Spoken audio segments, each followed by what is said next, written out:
Assalamualaikum warahmatullahi wabarakatuh. Perkenalkan, nama saya Mikul Kinanda. Di sini saya akan mempresentasikan tentang tugas akhir manajemen jasa tentang observasi PT Kereta Api Indonesia. Yang pertama adalah latar belakang. Di sini pada zaman sekarang ini, sarana transportasi merupakan suatu bagian yang tidak dapat dipisahkan dan sangat dibutuhkan masyarakat dalam kehidupan sehari-hari.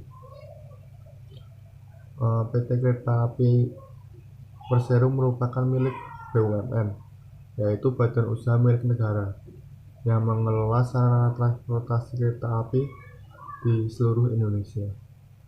Peran PT Kereta Api dalam mempermudah dan mendukung mobilitas para pengguna jasa tentunya mengharapkan profit atau keuntungan dari penjualan jasanya.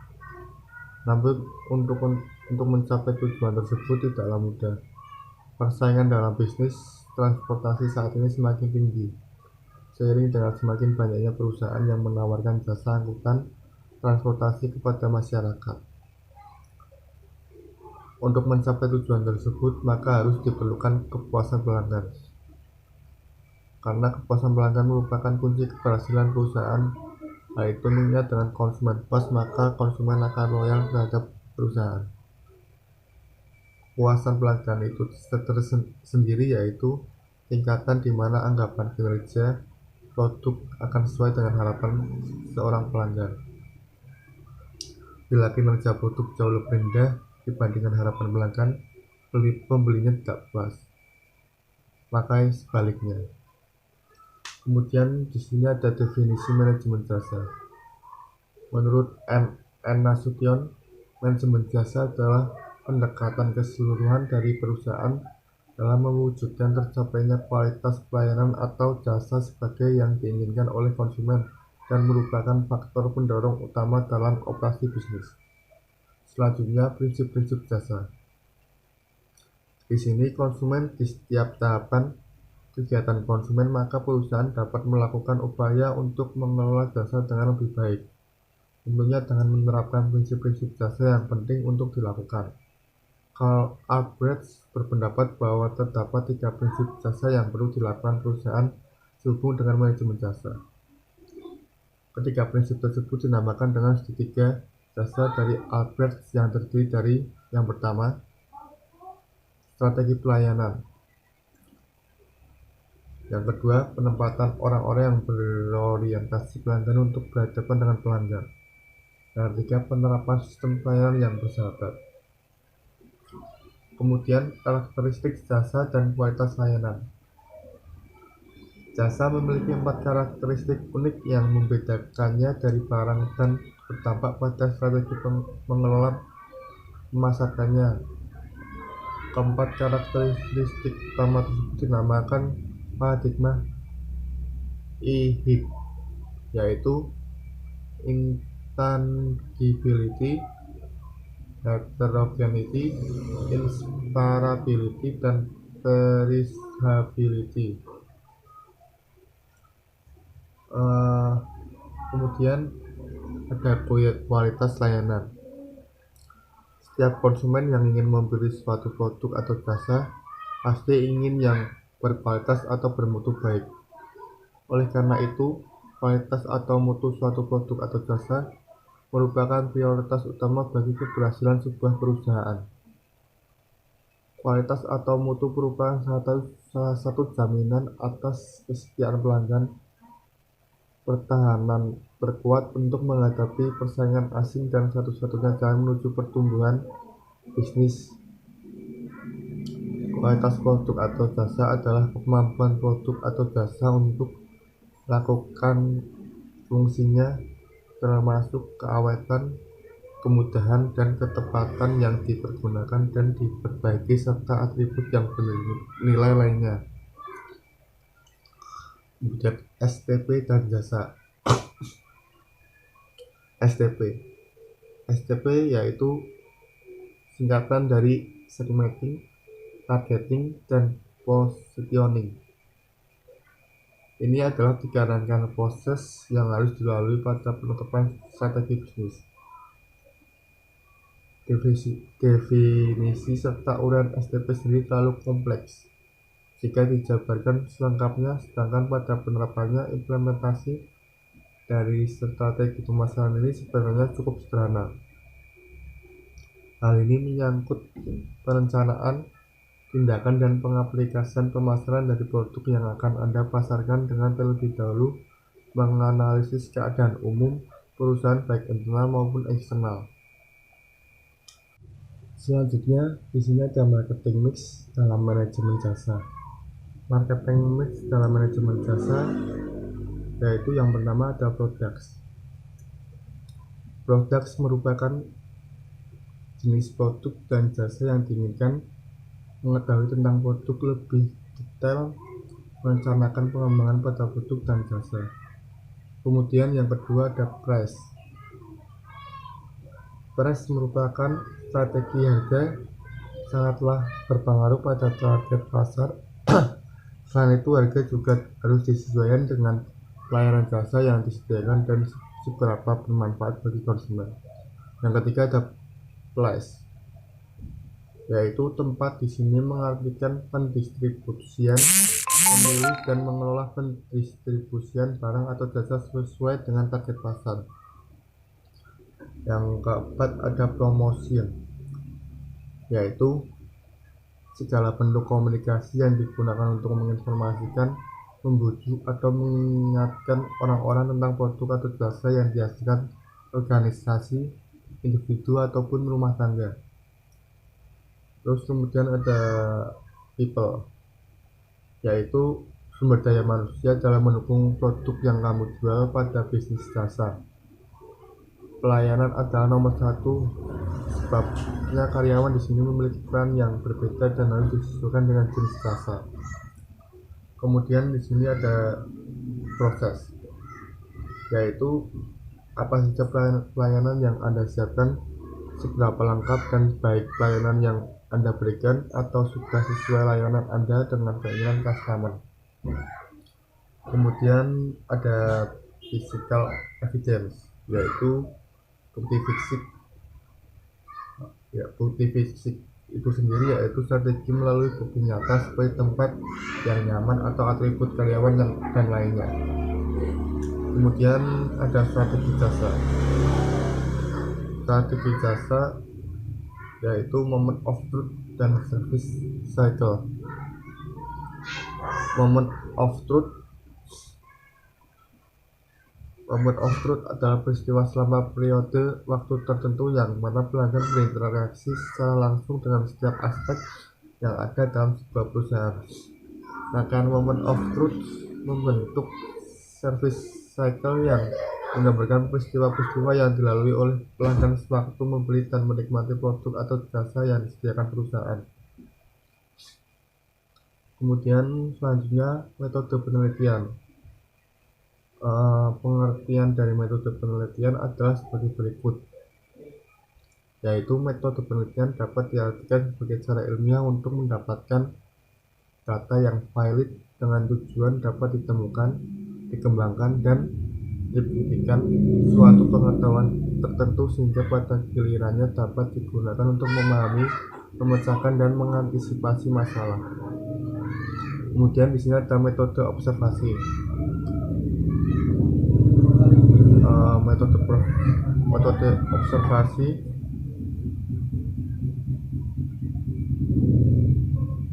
ada beberapa metode pengumpulan data yang dapat dilakukan dalam sebuah penelitian. Yang pertama adalah wawancara yaitu teknik pengumpulan data yang dilakukan melalui tahap tatap muka dan tanya jawab langsung antara peneliti dan narasumber. Wawancara terbagi atas dua kategori, yakni wawancara terstruktur dan wawancara tidak terstruktur.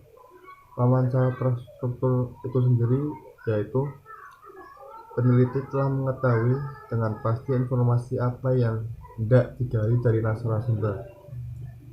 Kemudian wawancara tidak struktur. Wawancara tidak struktur adalah wawancara bebas. Peneliti tidak menggunakan pedoman wawancara yang berisi pertanyaan-pertanyaan spesifik namun hanya memuat poin-poin penting dari masalah yang ingin digali dari responden. Kemudian ada online interview. Online interview ini sendiri merupakan perkembangan teknologi digital membuka peluang peneliti untuk melakukan teknik observasi dan dinamakan observasi online. Observasi jenis ini dilakukan dengan cara mengamati interaksi digital subjek penelitian secara intensif. Selanjutnya di sini ada instrumen observasi jasa. Di sini ada tangible, reliability, responsive, assurance, empati, dan kepuasan pelanggan. Kemudian di sini ada company profil PT Kereta Api Indonesia. Di sini akan dilanjutkan oleh teman saya yaitu Oza. Assalamualaikum warahmatullahi wabarakatuh. Perkenalkan, nama saya Oza Bayu Pratama. Saya mau melanjutkan penjelasan dari teman satu kelompok saya, Mikil Lunada, yang membahas tentang analisis kepuasan pelanggan pada PT Kereta Api Indonesia. Yang pertama, saya akan membahas tentang company profile PT Kereta Api Indonesia, yaitu PT Kereta Api Indonesia adalah badan usaha milik negara yang menyediakan, mengatur, dan mengurus jasa angkutan kereta api di Indonesia. Intinya PT Kereta Api Indonesia ini suatu perusahaan jasa yang bekerja pada bidang transportasi. Penerapan karakteristik jasa dan kualitas layanan. Penerapan karakteristik jasa pada PT Kereta Api sudah adalah intangibility, tidak terwujud, karena baru bisa merasakan layanan jasa dari kereta api setelah membeli tiket dan merasakan jasa dari PT Kereta Api tersebut. Kualitas layanan. Untuk fasilitas yang dimiliki oleh kereta api ekonomi sudah cukup baik, namun masih ada beberapa fasilitas yang perlu diperbaiki seperti kursi, pendingin udara, dan toilet. Penampilan petugas mereka sudah berseragam rapi dan lengkap sesuai dengan tugas dan pekerjaan mereka, sehingga para penumpang dapat dengan sigap dan baik melayani para penumpang. Reliability, keandalan para petugas berlayanan di atas kereta sudah cukup baik.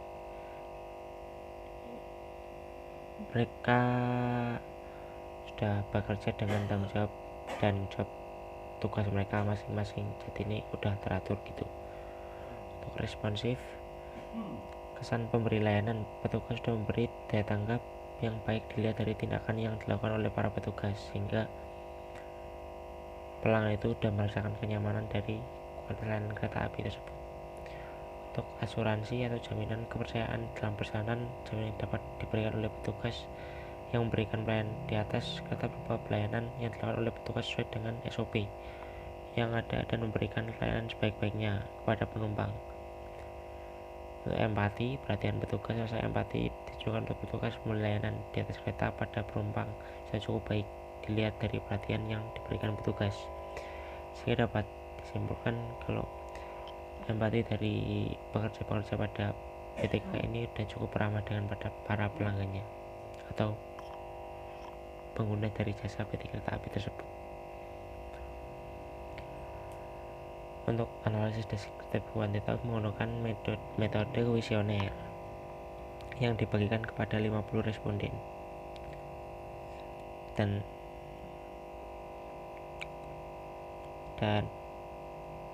dari data kuesioner objek PT Kereta Api Indonesia, yang mana data tangible masuk pada rentang kategori skor tinggi atau baik dengan skor rata-rata 4,28, sehingga service quality tangible mendapatkan hasil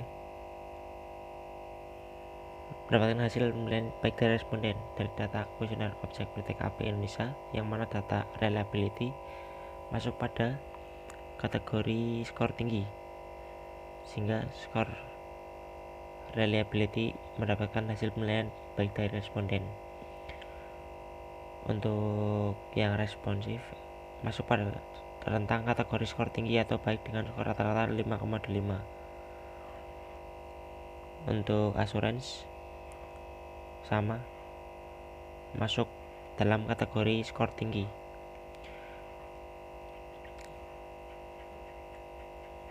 Untuk empati masuk pada rentang atau skor tinggi juga dengan skor rata-rata 4,07. Dari data kuesioner objek PT Kereta Api Indonesia, yang mana data kepuasan pelanggan masuk pada rentang kategori baik dengan skor rata-rata 4,1 responden. Dari keterangan di atas dapat disimpulkan bahwa PT Kereta Api Indonesia yang paling tertinggi yaitu pada responsif, yang mana staf kereta api memberi respon yang cepat atas kebutuhan pengguna jasa kereta api. Untuk yang paling rendah yaitu empati, dikarenakan pada penelitian terlihat dari kuesioner tersebut rasa empati sudah baik dan memuaskan pelanggan, namun rata-rata kayak masih kurang gitu pelayanan empati dari PT Kereta Api Indonesia ini.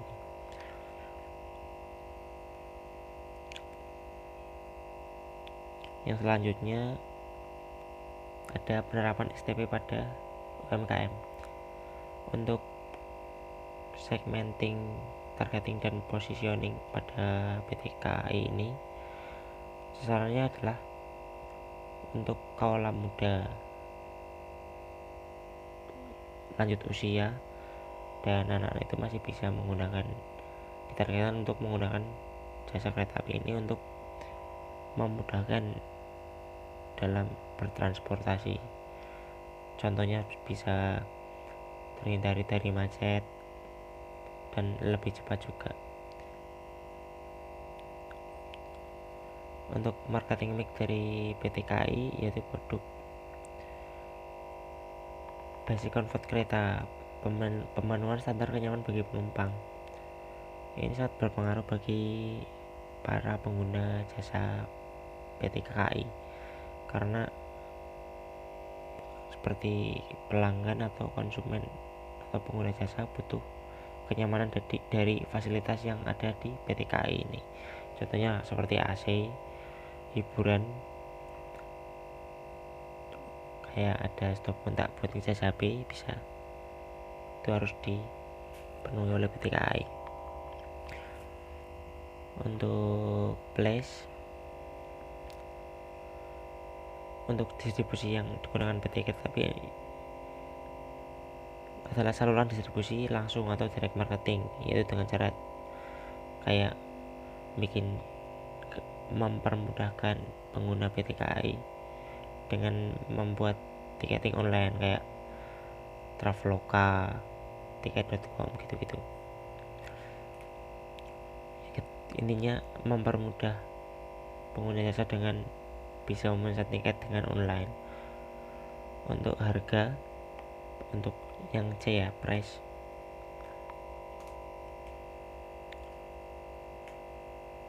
mempertajam penetapan TBA atau TBB sesuaikan dengan waktu liburan ramai atau peak season, serta kemungkinan penerapan tarif paruh perjalanan bagi pelanggan yang potensial menggunakan kereta api jarak jauh untuk perjalanan menengah atau pendek. Diskon tarif untuk menjaring frekuen riders dan penumpang rombongan. Perubahan jumlah keagenan online, menambah point of sale yang selama ini belum cukup berkembang.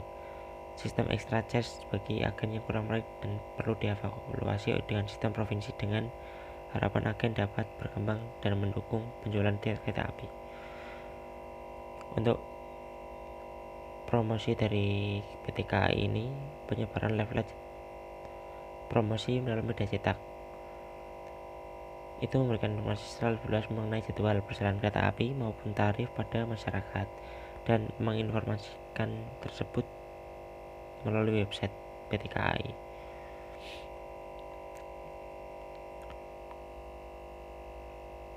Dan selain itu ada promosi di bidang member card, pembelian door prize, pembelian tiket gratis, marketing public relation. Untuk penerapan strategi jasa, untuk peningkatan efisiensi melalui cost cutting program pengurangan biaya, dan cost reduction efisien biaya.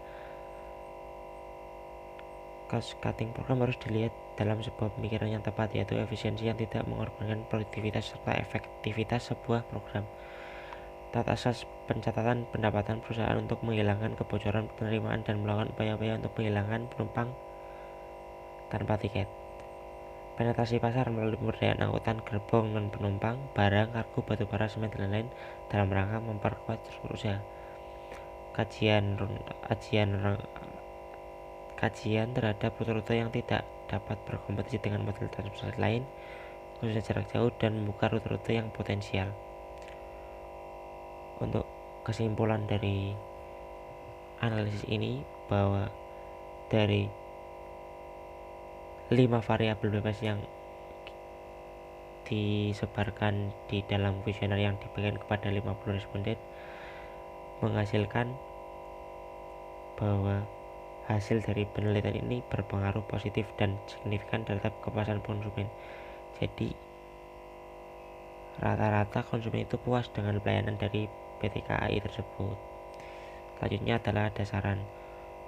Di dalam saran ini saya membuat rata-rata tidak melihat dari kuesioner tersebut.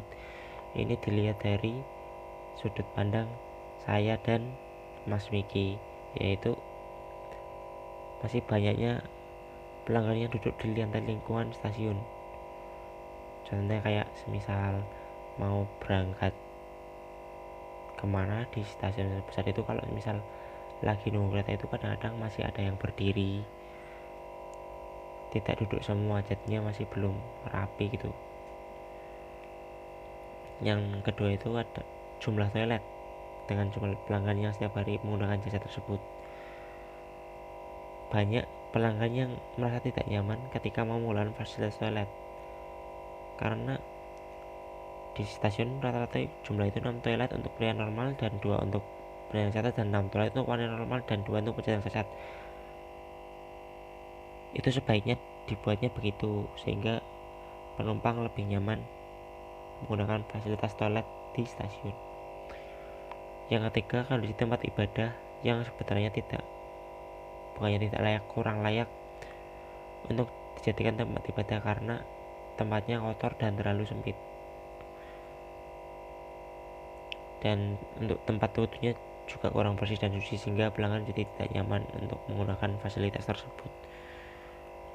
Yang keempat itu kurangnya fasilitas bagi kaum penyandang cacat di stasiun. Untuk naik ke gerbong kereta api tidak fasilitas untuk para kaum penyandang cacat, sehingga kadang-kadang kasihan gitu, kesulitan untuk naik ke gerbong keretanya. Dan nomor 5, pemberian pelatihan kepada petugas tentang pentingnya jaminan pelayanan yang baik terhadap pelanggan minimum 2 kali dalam jangka setahun,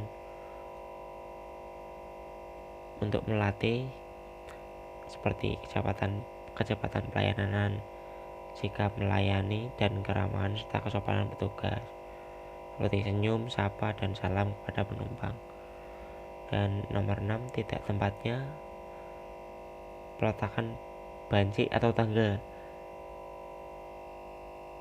Jadinya